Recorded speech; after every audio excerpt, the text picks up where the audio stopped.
ಗುತ್ತಿಗೆದಾರ ಆತ್ಮಹತ್ಯೆ ಪ್ರಕರಣ ಈಗಾಗಲೇ ಸಾಕಷ್ಟೊಂದು ಇಡೀ ರಾಜ್ಯದಲ್ಲೇ ಸಂಚಲನ ಮೂಡಿಸಿದೆ ಅಂತ ಹೇಳ್ಬೋದು. ವಿಶ್ವಕರ್ಮ ಸಮಾಜ ಕೂಡ ಇವತ್ತು ಸರ್ಕಾರ ವಿರುದ್ಧ ರೊಚ್ಚಿಗೆದ್ದ ನೋಡ್ಬೋದು. ನೀವು ಈಗಾಗಲೇ ಆ ಸಮಾಜದ ಪೂಜ್ಯರೊಂದಿಗೆ ಸಮಾಜದ ಮುಖಂಡರು ಸರ್ಕಾರ ವಿರುದ್ಧ ಪ್ರತಿಭಟನೆ ಈಗಾಗಲೇ ನಡೆಸುವ ಮೂಲಕ ರಾಜ್ಯ ಸರ್ಕಾರಕ್ಕೆ ಒತ್ತಾಯ ಮಾಡಿದ್ದಾರೆ. ಈಗಾಗಲೇ COD ತನಿಖೆ ರಾಜ್ಯ ಸರ್ಕಾರ COD ತನಿಖೆ ಕೊಟ್ಟಿದೆ. ಅದನ್ನು ಖಂಡಿಸುವ ಮೂಲಕ ಟೋಟಲಿ ಒಂದು ಕುಟುಂಬಕ್ಕೆ ನ್ಯಾಯ ಸಿಗಬೇಕು. ಈ ಒಂದು ಕುಟುಂಬಕ್ಕೆ ಏನದಂದ್ರೆ ಆ ಟೋಟಲ್ ನ್ಯಾಯ ಸಿಗೋರಿಗೆ ಇಡೀ ರಾಜ್ಯಾದ್ಯಂತ ನಾವು ಹೋರಾಟ ಮಾಡ್ತೀವಿ ಅಂತೇಳಿ ಈಗ ದೊಡ್ಡೇಂದ್ರ ಸ್ವಾಮೀಜಿ ನೇತೃತ್ವದಲ್ಲಿ ವಿಶ್ವಕರ್ಮ ಸಮಾಜನ ಪ್ರೊಟೆಸ್ಟ್ ಮಾಡಿದೆ, ಪ್ರತಿಭಟನೆ ಮಾಡಿದೆ. ಹಾಗಾದ್ರೆ ಟೋಟಲಿ ಆ ಸಚಿನ್ ಕುಟುಂಬಕ್ಕೆ ಯಾವ ರೀತಿ ನ್ಯಾಯ ಸಿಗಬೇಕು, ಸರ್ಕಾರಕ್ಕೆ ಸ್ವಾಮೀಜಿ ಏನು ಒತ್ತಾಯ ಮಾಡ್ತಾರೆ, ಗುರುಗಳು ಏನು ಒತ್ತಾಯ ಮಾಡ್ತಾರೆ, ಯಾವ ರೀತಿ ನ್ಯಾಯ ಸಿಗಬೇಕು ಈಗಾಗಲೇ ರಾಜ್ಯದ ಗೃಹ ಸಚಿವರು COD ಕೂಡ ತನಿಖೆ ಕೊಟ್ಟಿದ್ದಾರೆ. ಸರ್, ಈಗಾಗಲೇ ತಮಗೆ ತಿಳಿದಿರೋ ಹಾಗೆ ಸಚಿನ್ ಆತ್ಮಹತ್ಯೆ ಆಗಿ ಹತ್ತಿರ ಒಂದು ವಾರ ಆಗ್ತಾ ಬಂತು ಸರ್. ಹೀಗಾಗಿ ಸರ್ಕಾರ ನಿನ್ನೆ ಅಷ್ಟೇ CODಗೆ ನಾವು ಈ ಒಂದು ಪ್ರಕರಣವನ್ನು ತನಿಖೆ ಮಾಡಲಿಕ್ಕೆ ಒಪ್ಪಿಸಿದ್ದೀವಿ ಅಂತಕ್ಕಂಥ ಮಾತನ್ನು ಹೇಳಿದರೆ ನಮಗೆ COD ಮೇಲೆ ನಂಬಿಕೆ ಇರಲಾರ್ದಂಗೆ ಆಗಿಬಿಟ್ಟ ಸರ್. ಯಾಕಪ್ಪ ಅಂತಂದ್ರೆ ಇದಕ್ಕಿಂತ ಮುಂಚೆನೇ ಅವರು ಆ ಕ್ರಮ ತೆಗೆದುಕೊಂಡಿದ್ರಂದ್ರೆ ನಮಗೆ ಅವ್ರ ಮೇಲೆ ನಂಬಿಕೆ ಉಳಿತಿತ್ತು, ಆ ನಂಬಿಕೆಯನ್ನು ಕಳ್ಕೊಂಡಿದ್ದಾರೆ. ಗುರುಗಳು ಯಾರಾದರೂ ಒಂದು MLA, ಯಾರಾದರೂ ಒಂದು ಜನಪ್ರತಿನಿಧಿ ಏನಾದರೂ ಪ್ರಕರಣ ಆದರೆ ಇಲ್ಲಿವರೆಗೆ ಪೊಲೀಸರು ಅವರನ್ನು ಹೊರಗೆ ಒಳ್ಳೆಯಕ್ಕೆ ಬಿಡ್ತೀರನು. ಒಂದು ಬಡ ವ್ಯಕ್ತಿ ಒಂದು ಕಾಂಟ್ರಾಕ್ಟರ್ ಇವತ್ತು 7 ದಿವಸ ಸತ್ತಿ ಪೊಲೀಸರು ಅವರಿಗೂ ಅರೆಸ್ಟ್ ಮಾಡಿಲ್ಲ. ಗುರುಗಳೇ ಏನು ರಾಜಕೀಯ ಅನಿಸ್ತಾ ಇದೆ? ಸಮಸ್ಯೆನೇ ಇಲ್ಲ ಸರ್. ಒಂದು ಹಿಂದುಳಿದ ವರ್ಗದಲ್ಲಿರ್ತಕ್ಕಂಥ ಈ ವಿಶ್ವಕರ್ಮ ಸಮಾಜ ಅತ್ಯಂತ ಹಿಂದುಳಿದವರಾಗಿದ್ದರಿಂದ ಇವರಿಗೆ ರಾಜಕೀಯ ಒಂದು ಶಕ್ತಿ ಇಲ್ಲ ಈ ಸಮಾಜಕ್ಕೆ ಅಂತಕ್ಕಂಥದ್ದು ಇದೂ ಇರ್ಬೋದು. ಆಮೇಲೆ ಹೀಗಾಗಿ ನಮ್ಮ ಒಂದು FIR ಕೂಡ ಮಿನಿಮಮ್ ಪೊಲೀಸ್ ಸ್ಟೇಷನ್ ಒಳಗೆ ಒಂದು FIR ಕೂಡ ನಮ್ದು ಆಗದೇ ಇರೋದರಿಂದ ನಾವುಗಳು ಇವತ್ತು ಹೋರಾಟವನ್ನು ಬೀದರ್ನಿಂದ ಪ್ರಾರಂಭ ಮಾಡಿದ್ದೀವಿ. ಜಿಲ್ಲಾಧಿಕಾರಿಗಳಿಗೆ ಮನವಿಯನ್ನು ಪತ್ರ ರಾಜ್ಯಾದ್ಯಂತ ಹೋರಾಟ ಮಾಡ್ತೀರಿ, ಸರ್ಕಾರ ಯಾವ ರೀತಿ? ಈಗ ನಾವು CBI ತನಿಖೆ ಇದು CBIಗೆ ಒಪ್ಪಿಸಬೇಕು ಅಂತಕ್ಕಂಥ ನಿಟ್ಟಿನಲ್ಲಿ ನಮ್ಮ ಹೋರಾಟ ಇದೆ. ರಾಜ್ಯ ಸರ್ಕಾರ CODಯಿಂದ ತನಿಖೆ ನಿಷ್ಪಕ್ಷಪಾತವಾದ ಆಗಿ ಮತ್ತು ಆ ಕುಟುಂಬಕ್ಕೆ 1 ಕೋಟಿ ರೂಪಾಯಿ ಪರಿಹಾರ, ಆ ಕುಟುಂಬದಲ್ಲಿರ್ತಕ್ಕಂಥ 5 ಜನ ಮಹಿಳೆಯರು ಇರೋದ್ರಿಂದ ಅವ್ರಿಗೊಂದಿಬ್ಬರಿಗೆ ಸರ್ಕಾರಿ ನೌಕರಿ ಕೊಡುವ ಮುಖಾಂತರ ನ್ಯಾಯ ಒದಗಿಸಿಕೊಟ್ರೆ ಅಂತಂದ್ರೆ ನಾವು ಅದಕ್ಕೆ ಬೇಕಾದ್ರೆ ಸುಮ್ಮನೆ ಆಗುವಂಥದ್ದು. ಇರಲಿಲ್ಲಪ್ಪ ಅಂತಂದ್ರೆ ಇದು ಬೀದರ್ ಜಿಲ್ಲೆಯಿಂದ ಪ್ರಾರಂಭವಾಗಿರುವಂಥದ್ದು. ಇದು ರಾಜ್ಯಾದ್ಯಂತ ಹೋರಾಟ ಆಗುವುದ್ರ ಜೊತೆಗೆ ರಾಷ್ಟ್ರದ ಮಟ್ಟಕ್ಕೂ ಕೂಡ ಹೋಗಿ ಈ ಮನವಿ ಪತ್ರವನ್ನು ಸಲ್ಲಿಸುವ ಮುಖಾಂತರ ನಾವು CBI ತನಿಖೆ ಆಗಬೇಕು. ಇವತ್ತು ಬೀದರ್ನಲ್ಲಿ ಅಖಿಲ ಕರ್ನಾಟಕ ವಿಶ್ವಕರ್ಮ ಮಹಾಸಭಾದ ಪದಾಧಿಕಾರಿಗಳು ಒಳಗೊಂಡ ಹಾಗೆ ಎಲ್ಲ ವಿವಿಧ 7 ದಿವಸ ಗುರುಗಳೇ ಒಟ್ಟು ಟೋಟಲಿ ಪ್ರಕರಣದಲ್ಲಿ ಯಾರಿಗೂ ಕೂಡ ಏನೋ ಪೊಲೀಸರು ಬಂಧಿಸಿಲ್ಲ. ಏನು ಅನಿಸ್ತು? 7 ಡೇಸ್ ಆಯ್ತು ಇವತ್ತಿಗೂ ಒಬ್ಬರು ಕರೆಕ್ಟ್ ಹೇಳಿಕೆ ಕೊಡ್ಲಾಗ್ತಾ ಇರಲ್ಲ. ಏನು ಅನಿಸ್ತು ಸರ್? ಆತಂಕ, ಭಯ ಆಗ್ಬಿಟ್ಟದ ಸರ್. ಏನು ಅಂತಂದ್ರೆ ಒಂದು 25-26 ವರ್ಷದ ಯುವಕನಿಗೆ ಆತ್ಮಹತ್ಯೆಗೆ ಇಲ್ಲಿ ನ್ಯಾಯ ಸಿಗಂಗಿಲ್ಲ ಅಂತಂದ್ರೆ ಇನ್ನು ಈ ಸಮಾಜದ ಪರಿಸ್ಥಿತಿ ಏನು ಅನ್ನುವಂಗೆ ಆಗ್ಬಿಟ್ಟದ ಸರ್. ಆತಂಕ ಆಗ್ಬಿಟ್ಟದ, ನಮಗೂ ಭಯ ಆಗ್ಬಿಟ್ಟದ. ಅಂದ್ರೆ ಸಣ್ಣ ಪುಟ್ಟ ಸಮಾಜಗಳು ಈ ಪ್ರಜಾಪ್ರಭುತ್ವ ವ್ಯವಸ್ಥೆ ಒಳಗೆ ನಾವು ಬದುಕ್ತೀವೋ ಇಲ್ಲೋ ಅನ್ನೋಂಗೆ ಆಗ್ಬಿಟ್ಟದ ಸರ್. ಹೀಗಾಗಿ ನಮಗೂ ಕೂಡ ಒಂದು ಭಯ ಪ್ರಾರಂಭ ಆಗಿದೆ ಈ ಸಮಾಜದೊಳಗೆ. ಅಂದರೆ ನ್ಯಾಯ ನಮ್ಮಂತೂರಿಗೆ ಇಲ್ಲೇನೋ ಅಥವಾ ಬಹುಸಂಖ್ಯಾತರಿಗೆ ಅದನೋ ಅಥವಾ ದುಡ್ಡಿರೋರಿಗೂ ಅದ ಅಂತಕ್ಕಂಥದ್ದು ಈಗಾಗಲೇ ಸಮಾಜ. ಎಲ್ಲಿವರೆಗೆ ಹೋರಾಟ ಸರ್? ನ್ಯಾಯ ಸಿಗೋವರೆಗೂ ಸರ್ ಪೊಲೀಸರು ಅರೆಸ್ಟ್ ಮಾಡ್ತಿಲ್ಲ ಅನ್ನೋಕ್ಕಿಂತ ಜಾಸ್ತಿ ನಮ್ಮ ವಿಶ್ವಕರ್ಮ ಸಮಾಜಕ್ಕಂತ ರಾಜಕೀಯವಾಗಿ ಪ್ರಾತಿನಿಧ್ಯ ಸಿಕ್ಕಿಲ್ಲ. ಇನ್ ಕೇಸ್ ಆಫ್ ರಾಜಕೀಯ ಪ್ರಾತಿನಿಧ್ಯ ಸಿಕ್ತಿತ್ತಂದರೆ ನಮ್ಮ ನಾಯಕರು ಏನಪ್ಪ, ನಮ್ಮ ಈ ಸಮಾಜದಲ್ಲಿ ಅನ್ಯಾಯ ಆದಾಗ ನಮ್ಮ ಕೂಗೇನಪ್ಪ ಅಂದ್ರೆ ಸರ್ಕಾರಕ್ಕೆ ನೇರವಾಗಿ ನಮ್ಮ ಧ್ವನಿ ತಲುಪಿಸುವಂಥ ವ್ಯವಸ್ಥೆ ಮಾಡ್ತಿದ್ರು.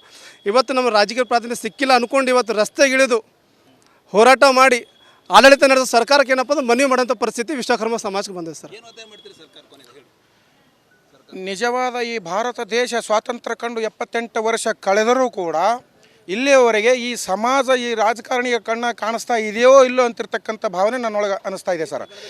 ಈ ಪ್ರಕರಣದಲ್ಲಿ ಇವತ್ತು ನೋಡ್ರಿ ಇಂಥ ಒಂದು ಬಡ ಕುಟುಂಬಕ್ಕೆ ಇಂಥ ಅನ್ಯಾಯವಾಗಿದೆ ಅಂದರೆ ಇಲ್ಲಿಯವರೆಗೆ ಒಂದು FIR ಕೂಡ ಆಗಿಲ್ಲ, ಇಲ್ಲಿವರೆಗೆ ಒಂದು ಅರೆಸ್ಟ್ನೂ ಕೂಡ ಆಗಿಲ್ಲ. ಅಂದ್ರೆ ಇದು ಯಾಕಂತ ಕೇಳಿದ್ರೆ ಒಂದು ಸಂದರ್ಭದಲ್ಲಿ ಹೇಳ್ತಿದ್ದೆವು ಬಿಹಾರ, ಉತ್ತರ ಪ್ರದೇಶ ಗುಂಡಾ ರಾಜ್ಯಗಳಂತೆ ಕಾಣ್ತಾ ಇತ್ತು. ಇವಾಗ ನಮ್ಮ ರಾಜ್ಯವೂ ಕೂಡ ಇಂಥ ಒಂದು ದೊಡ್ಡ ವ್ಯಕ್ತಿ ಹೆಸರು ಹೇಳಿದ ತಕ್ಷಣ ಆ ಪೊಲೀಸರು FIR ಮಾಡೋದಿಲ್ಲ, ಪೊಲೀಸರು ಇಲ್ಲಿ ಬರಲ್ಲ ಅಲ್ಲಿ ಬರಲ್ಲ ಅಂತೇಳಿ ಓಡಿಸ್ಬಿಡ್ತಾರಂದ್ರೆ ದೊಡ್ಡ ವ್ಯಕ್ತಿ ಯಾರಂತ ಹೇಳಕ್ಕೆ ಬರ್ತದೆ ಸರ್. ಈಗ ನಾವು ಹ್ಯಾಂಗೆ ಹೇಳಬೇಕು? CBI ತನಿಖೆ ಆಗಬೇಕು, ಪೊಲೀಸ್ ಡಿಪಾರ್ಟ್ಮೆಂಟ್ದವರು ಅದಕ್ಕೆ ಒತ್ತಾಯ ಮಾಡಬೇಕು. ಅದಕ್ಕೇನೋ ನಿಸ್ವಾರ್ಥ ಭಾವನೆ ಸರ್. ಆಲ್ರೆಡಿ ಮಾಧ್ಯಮರಿಗೆ ಗೊತ್ತದ, ಡೆತ್ ನೋಟ್ ಬರೆದಿದ್ದ ಹೆಸರುಗಳು ಮಾಧ್ಯಮರಿಗೆ ಗೊತ್ತದ ಸರ್. ಇದು ಡೆತ್ ನೋಟ್ ಬರೆದಿದ್ದ ಹೆಸರುಗಳು ಬರೆದಿದ್ದ ತಕ್ಷಣ ಏನಪ್ಪ ಅಂದ್ರೆ ಇವತ್ತು ಕಾನೂನು ಮುಂದೆ ರಾಜ್ಯರೋಷವಾಗಿ ಹೊರಡಿ ಏನೋ ಒಂದು ಸೊ ಇದು ಒಂದು ವಿಶ್ವಕರ್ಮ ಸಮಾಜದ ಆಕ್ರೋಶದ ನುಡಿ ಅಂತ ಹೇಳ್ಬೋದು. ಟೋಟಲಿ ಸರ್ಕಾರ ಈ ಒಂದು ಕುಟುಂಬಕ್ಕೆ ನ್ಯಾಯ ಸಿಗೋರಿಗೆ ನಮ್ಮ ಹೋರಾಟ ಇಡೀ ರಾಜ್ಯಾದ್ಯಂತ ಹೋರಾಟ ಮುಂದುವರಿತದೆ. ಈಗಾಗಲೇ ಸರ್ಕಾರ ಏನು COD ಕೊಡ್ತಾ ಇದೆ, ಅದು ನಮಗೆ ಟೋಟಲಿ ನಮ್ಮ ಸಮಾಜಕ್ಕೆ ಅನ್ಯಾಯ. CBI ತನಿಖೆ ಮಾಡುವ ಮೂಲಕ ಈ ಒಂದು ಕುಟುಂಬಕ್ಕೆ ನ್ಯಾಯ ಕೊಡಬೇಕು, 1 ಕೋಟಿ ರೂಪಾಯಿ ಪರಿಹಾರ ಕೊಡಬೇಕು. ಇಲ್ಲ ಇಡೀ ರಾಜ್ಯಾದ್ಯಂತ ವಿಶ್ವಕರ್ಮ ಹಂತ ನಾವು ಸರ್ಕಾರ ವಿರುದ್ಧ ಹೋರಾಟ ಮಾಡ್ತದೆ ಅಂಥೇಳಿ ಈ ಒಂದು ಸಮಾಜದ ಸ್ವಾಮೀಜಿಗಳು, ಸಮಾಜ ಮುಖಂಡರು ಹೇಳ್ತಾ ಇದ್ದಾರೆ ಅಂತ ಹೇಳ್ಬೋದು. ಕ್ಯಾಮ್ರಾ ಪರ್ಸನ್ ಭರತ್ ಜೊತೆ ನಾನು ಮಲ್ಲಿಕಾರ್ಜುನ್ ಮರ್ಕಲ, ರಿಪಬ್ಲಿಕ್ ಕನ್ನಡ, ಬೀದರ್. ಗುತ್ತಿಗೆದಾರ ಆತ್ಮಹತ್ಯೆ ಪ್ರಕರಣ ಈಗಾಗಲೇ ಸಾಕಷ್ಟೊಂದು ಇಡೀ ರಾಜ್ಯದಲ್ಲೇ ಸಂಚಲನ ಮೂಡಿಸಿದೆ ಅಂತ ಹೇಳ್ಬೋದು. ವಿಶ್ವಕರ್ಮ ಸಮಾಜ್ ಕೂಡ ಇವತ್ತು ಸರ್ಕಾರ ವಿರುದ್ಧ ರೊಚ್ಚಿಗೆದ್ದ ನೋಡ್ಬೋದು ನೀವು. ಈಗಾಗಲೇ ಆ ಸಮಾಜದ ಪೂಜ್ಯರೊಂದಿಗೆ ಸಮಾಜದ ಮುಖಂಡರು ಸರ್ಕಾರ ವಿರುದ್ಧ ಪ್ರತಿಭಟನೆ ಈಗಾಗಲೇ ನಡೆಸುವ ಮೂಲಕ ರಾಜ್ಯ ಸರ್ಕಾರಕ್ಕೆ ಒತ್ತಾಯ ಮಾಡಿದ್ದಾರೆ. ಈಗಾಗಲೇ COD ತನಿಖೆ ರಾಜ್ಯ ಸರ್ಕಾರ COD ತನಿಖೆ ಕೊಟ್ಟಿದೆ. ಅದನ್ನು ಖಂಡಿಸುವ ಮೂಲಕ ಟೋಟಲಿ ಒಂದು ಕುಟುಂಬಕ್ಕೆ ನ್ಯಾಯ ಸಿಗಬೇಕು. ಈ ಒಂದು ಕುಟುಂಬಕ್ಕೆ ಏನದಂದ್ರೆ ಆ ಟೋಟಲ್ ನ್ಯಾಯ ಸಿಗೋರಿಗೆ ಇಡೀ ರಾಜ್ಯಾದ್ಯಂತ ನಾವು ಹೋರಾಟ ಮಾಡ್ತೀವಿ ಅಂತೇಳಿ ಈಗ ದೊಡ್ಡೇಂದ್ರ ಸ್ವಾಮೀಜಿ ನೇತೃತ್ವದಲ್ಲಿ ವಿಶ್ವಕರ್ಮ ಸಮಾಜನ ಪ್ರೊಟೆಸ್ಟ್ ಮಾಡಿದೆ, ಪ್ರತಿಭಟನೆ ಮಾಡಿದೆ. ಹಾಗಾದ್ರೆ ಟೋಟಲಿ ಆ ಸಚಿನ್ ಕುಟುಂಬಕ್ಕೆ ಯಾವ ರೀತಿ ನ್ಯಾಯ ಸಿಗಬೇಕು, ಸರ್ಕಾರಕ್ಕೆ ಸ್ವಾಮೀಜಿ ಏನು ಒತ್ತಾಯ ಮಾಡ್ತಾರೆ, ಗುರುಗಳು ಏನು ಒತ್ತಾಯ ಮಾಡ್ತಾರೆ, ಯಾವ ರೀತಿ ನ್ಯಾಯ ಸಿಗಬೇಕು ಈಗಾಗಲೇ ರಾಜ್ಯದ ಗೃಹ ಸಚಿವರು COD ಕೂಡ ತನಿಖೆ ಕೊಟ್ಟಿದ್ದಾರೆ. ಸರ್, ಈಗಾಗಲೇ ತಮಗೆ ತಿಳಿದಿರೋ ಹಾಗೆ ಸಚಿನ್ ಆತ್ಮಹತ್ಯೆ ಆಗಿ ಹತ್ತಿರ ಒಂದು ವಾರ ಆಗ್ತಾ ಬಂತು ಸರ್. ಹೀಗಾಗಿ ಸರ್ಕಾರ ನಿನ್ನೆ ಅಷ್ಟೇ CODಗೆ ನಾವು ಈ ಒಂದು ಪ್ರಕರಣವನ್ನು ತನಿಖೆ ಮಾಡಲಿಕ್ಕೆ ಒಪ್ಪಿಸಿದ್ದೀವಿ ಅಂತಕ್ಕಂಥ ಮಾತನ್ನು ಹೇಳಿದರೆ ನಮಗೆ COD ಮೇಲೆ ನಂಬಿಕೆ ಇರಲಾರ್ದಂಗೆ ಆಗಿಬಿಟ್ಟ ಸರ್. ಯಾಕಪ್ಪ ಅಂತಂದ್ರೆ ಇದಕ್ಕಿಂತ ಮುಂಚೆನೇ ಅವರು ಆ ಕ್ರಮ ತೆಗೆದುಕೊಂಡಿದ್ರಂದ್ರೆ ನಮಗೆ ಅವ್ರ ಮೇಲೆ ನಂಬಿಕೆ ಉಳಿತಿತ್ತು, ಆ ನಂಬಿಕೆಯನ್ನು ಕಳ್ಕೊಂಡಿದ್ದಾರೆ. ಗುರುಗಳು ಯಾರಾದರೂ ಒಂದು MLA, ಯಾರಾದರೂ ಒಂದು ಜನಪ್ರತಿನಿಧಿ ಏನಾದರೂ ಪ್ರಕರಣ ಆದರೆ ಇಲ್ಲಿವರೆಗೆ ಪೊಲೀಸರು ಅವರನ್ನು ಹೊರಗೆ ಒಳ್ಳೆಯಕ್ಕೆ ಬಿಡ್ತೀರೇನು? ಒಂದು ಬಡ ವ್ಯಕ್ತಿ ಒಂದು ಕಾಂಟ್ರಾಕ್ಟರ್ ಇವತ್ತು 7 ದಿವಸ ಸತ್ತಿ ಪೊಲೀಸರು ಅವರಿಗೂ ಅರೆಸ್ಟ್ ಮಾಡಿಲ್ಲ. ಗುರುಗಳೇ ಏನೋ ರಾಜಕೀಯ ಅನಿಸ್ತಾ ಇದೆ. ಸಮಸ್ಯೆನೇ ಇಲ್ಲ ಸರ್. ಒಂದು ಹಿಂದುಳಿದ ವರ್ಗದಲ್ಲಿರ್ತಕ್ಕಂಥ ಈ ವಿಶ್ವಕರ್ಮ ಸಮಾಜ ಅತ್ಯಂತ ಹಿಂದುಳಿದವರಾಗಿದ್ದರಿಂದ ಇವರಿಗೆ ರಾಜಕೀಯ ಒಂದು ಶಕ್ತಿ ಇಲ್ಲ ಈ ಸಮಾಜಕ್ಕೆ ಅಂತಕ್ಕಂಥದ್ದು ಇದೂ ಇರ್ಬೋದು. ಆಮೇಲೆ ಹೀಗಾಗಿ ನಮ್ಮ ಒಂದು FIR ಕೂಡ ಮಿನಿಮಮ್ ಪೊಲೀಸ್ ಸ್ಟೇಷನ್ ಒಳಗೆ ಒಂದು FIR ಕೂಡ ನಮ್ದು ಆಗದೇ ಇರೋದರಿಂದ ನಾವುಗಳು ಇವತ್ತು ಹೋರಾಟವನ್ನು ಬೀದರ್ನಿಂದ ಪ್ರಾರಂಭ ಮಾಡಿದ್ದೀವಿ. ಜಿಲ್ಲಾಧಿಕಾರಿಗಳಿಗೆ ಮನವಿಯನ್ನು ಪತ್ರ ರಾಜ್ಯಾದ್ಯಂತ ಹೋರಾಟ ಮಾಡ್ತೀರಿ, ಸರ್ಕಾರ ಯಾವ ರೀತಿ? ಈಗ ನಾವು CBI ತನಿಖೆ ಇದು CBIಗೆ ಒಪ್ಪಿಸಬೇಕು ಅಂತಕ್ಕಂಥ ನಿಟ್ಟಿನಲ್ಲಿ ನಮ್ಮ ಹೋರಾಟ ಇದೆ. ರಾಜ್ಯ ಸರ್ಕಾರ CODಯಿಂದ ತನಿಖೆ ನಿಷ್ಪಕ್ಷಪಾತವಾದ ಆಗಿ ಮತ್ತು ಆ ಕುಟುಂಬಕ್ಕೆ 1 ಕೋಟಿ ರೂಪಾಯಿ ಪರಿಹಾರ, ಆ ಕುಟುಂಬದಲ್ಲಿರ್ತಕ್ಕಂಥ 5 ಜನ ಮಹಿಳೆಯರು ಇರೋದ್ರಿಂದ ಅವ್ರಿಗೊಂದಿಬ್ಬರಿಗೆ ಸರ್ಕಾರಿ ನೌಕರಿ ಕೊಡುವ ಮುಖಾಂತರ ನ್ಯಾಯ ಒದಗಿಸಿಕೊಟ್ರೆ ಅಂತಂದ್ರೆ ನಾವು ಅದಕ್ಕೆ ಬೇಕಾದ್ರೆ ಸುಮ್ಮನೆ ಆಗುವಂಥದ್ದು. ಇರಲಿಲ್ಲಪ್ಪ ಅಂತಂದ್ರೆ ಇದು ಬೀದರ್ ಜಿಲ್ಲೆಯಿಂದ ಪ್ರಾರಂಭವಾಗಿರುವಂಥದ್ದು. ಇದು ರಾಜ್ಯಾದ್ಯಂತ ಹೋರಾಟ ಆಗುವುದ್ರ ಜೊತೆಗೆ ರಾಷ್ಟ್ರದ ಮಟ್ಟಕ್ಕೂ ಕೂಡ ಹೋಗಿ ಈ ಮನವಿ ಪತ್ರವನ್ನು ಸಲ್ಲಿಸುವ ಮುಖಾಂತರ ನಾವು CBI ತನಿಖೆ ಆಗಬೇಕು. ಇವತ್ತು ಬೀದರ್ನಲ್ಲಿ ಅಖಿಲ ಕರ್ನಾಟಕ ವಿಶ್ವಕರ್ಮ ಮಹಾಸಭಾದ ಪದಾಧಿಕಾರಿಗಳು ಒಳಗೊಂಡ ಹಾಗೆ ಎಲ್ಲ ವಿವಿಧ 7 ದಿವಸ ಗುರುಗಳೇ ಒಟ್ಟು ಟೋಟಲಿ ಪ್ರಕರಣದಲ್ಲಿ ಯಾರಿಗೂ ಕೂಡ ಏನೋ ಪೊಲೀಸರು ಬಂಧಿಸಿಲ್ಲ. ಏನು ಅನಿಸ್ತು? 7 ಡೇಸ್ ಆಯ್ತು ಇವತ್ತಿಗೂ ಒಬ್ಬರು ಕರೆಕ್ಟ್ ಹೇಳಿಕೆ ಕೊಡ್ಲಾಗ್ತಾ ಇರಲ್ಲ. ಏನು ಅನಿಸ್ತು ಸರ್? ಆತಂಕ, ಭಯ ಆಗ್ಬಿಟ್ಟದ ಸರ್.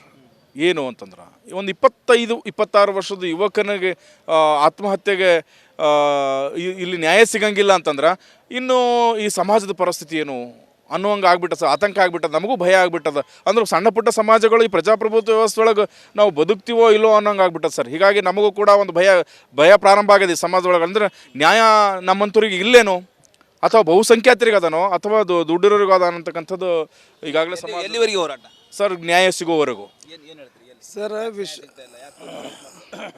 ಸರ್ ಪೊಲೀಸರು ಅರೆಸ್ಟ್ ಮಾಡ್ತಿಲ್ಲ ಅನ್ನೋಕ್ಕಿಂತ ಜಾಸ್ತಿ ನಮ್ಮ ವಿಶ್ವಕರ್ಮ ಸಮಾಜಕ್ಕಂತ ರಾಜಕೀಯವಾಗಿ ಪ್ರಾತಿನಿಧ್ಯ ಸಿಕ್ಕಿಲ್ಲ.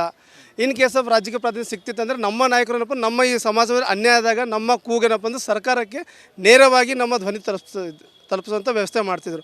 ಇವತ್ತು ನಮ್ಮ ರಾಜಕೀಯ ಪ್ರಾತಿನಿಧ್ಯ ಸಿಕ್ಕಿಲ್ಲ ಅಂದ್ಕೊಂಡು ಇವತ್ತು ರಸ್ತೆಗಿಳಿದು ಹೋರಾಟ ಮಾಡಿ ಆಡಳಿತ ನಡೆದ ಸರ್ಕಾರಕ್ಕೆ ಏನಪ್ಪ ಅಂದ್ರೆ ಮನವಿ ಮಾಡೋಂಥ ಪರಿಸ್ಥಿತಿ ವಿಶ್ವಕರ್ಮ ಸಮಾಜಕ್ಕೆ ಬಂದಿದೆ ಸರ್.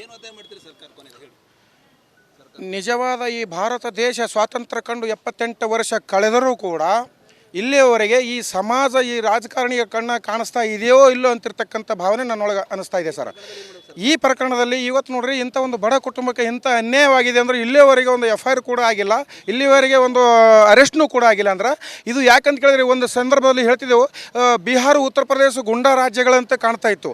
ಇವಾಗ ನಮ್ಮ ರಾಜ್ಯವೂ ಕೂಡ ಇಂಥ ಒಂದು ದೊಡ್ಡ ವ್ಯಕ್ತಿ ಹೆಸರು ಹೇಳಿದ ತಕ್ಷಣ ಆ ಪೊಲೀಸರು FIR ಮಾಡೋದಿಲ್ಲ, ಪೊಲೀಸರು ಇಲ್ಲಿ ಬರಲ್ಲ ಅಲ್ಲಿ ಬರಲ್ಲ ಅಂತೇಳಿ ಓಡಿಸ್ಬಿಡ್ತಾರಂದ್ರೆ ದೊಡ್ಡ ವ್ಯಕ್ತಿ ಯಾರಂತ ಹೇಳಕ್ಕೆ ಬರ್ತದೆ ಸರ್. ಈಗ ನಾವು ಹ್ಯಾಂಗೆ ಹೇಳಬೇಕು? CBI ತನಿಖೆ ಆಗಬೇಕು, ಪೊಲೀಸ್ ಡಿಪಾರ್ಟ್ಮೆಂಟ್ದವರು ಅದಕ್ಕೆ ಒತ್ತಾಯ ಮಾಡಬೇಕು. ಅದಕ್ಕೇನೋ ನಿಸ್ವಾರ್ಥ ಭಾವನೆ ಸರ್. ಆಲ್ರೆಡಿ ಮಾಧ್ಯಮರಿಗೆ ಗೊತ್ತದ, ಡೆತ್ ನೋಟ್ ಬರೆದಿದ್ದ ಹೆಸರುಗಳು ಮಾಧ್ಯಮರಿಗೆ ಗೊತ್ತದ ಸರ್. ಇದು ಡೆತ್ ನೋಟ್ ಬರೆದಿದ್ದ ಹೆಸರುಗಳು ಬರೆದಿದ್ದ ತಕ್ಷಣ ಏನಪ್ಪ ಅಂದ್ರೆ ಇವತ್ತು ಕಾನೂನು ಮುಂದೆ ರಾಜ್ಯರೋಷವಾಗಿ ಹೊರಡಿ ಏನೋ ಒಂದು ಸೊ ಇದು ಒಂದು ವಿಶ್ವಕರ್ಮ ಸಮಾಜದ ಆಕ್ರೋಶದ ನುಡಿ ಅಂತ ಹೇಳ್ಬೋದು. ಟೋಟಲಿ ಸರ್ಕಾರ ಈ ಒಂದು ಕುಟುಂಬಕ್ಕೆ ನ್ಯಾಯ ಸಿಗೋರಿಗೆ ನಮ್ಮ ಹೋರಾಟ ಇಡೀ ರಾಜ್ಯಾದ್ಯಂತ ಹೋರಾಟ ಮುಂದುವರಿತದೆ. ಈಗಾಗಲೇ ಸರ್ಕಾರ ಏನು COD ಕೊಡ್ತಾ ಇದೆ, ಅದು ನಮಗೆ ಟೋಟಲಿ ನಮ್ಮ ಸಮಾಜಕ್ಕೆ ಅನ್ಯಾಯ. CBI ತನಿಖೆ ಮಾಡುವ ಮೂಲಕ ಈ ಒಂದು ಕುಟುಂಬಕ್ಕೆ ನ್ಯಾಯ ಕೊಡಬೇಕು, 1 ಕೋಟಿ ರೂಪಾಯಿ ಪರಿಹಾರ ಕೊಡಬೇಕು. ಇಲ್ಲ ಇಡೀ ರಾಜ್ಯಾದ್ಯಂತ ವಿಶ್ವಕರ್ಮ ಹಂತ ನಾವು ಸರ್ಕಾರ ವಿರುದ್ಧ ಹೋರಾಟ ಮಾಡ್ತದೆ ಅಂಥೇಳಿ ಈ ಒಂದು ಸಮಾಜದ ಸ್ವಾಮೀಜಿಗಳು, ಸಮಾಜ ಮುಖಂಡರು ಹೇಳ್ತಾ ಇದ್ದಾರೆ ಅಂತ ಹೇಳ್ಬೋದು. ಕ್ಯಾಮ್ರಾ ಪರ್ಸನ್ ಭರತ್ ಜೊತೆ ನಾನು ಮಲ್ಲಿಕಾರ್ಜುನ್ ಮರ್ಕಲ, ರಿಪಬ್ಲಿಕ್ ಕನ್ನಡ, ಬೀದರ್.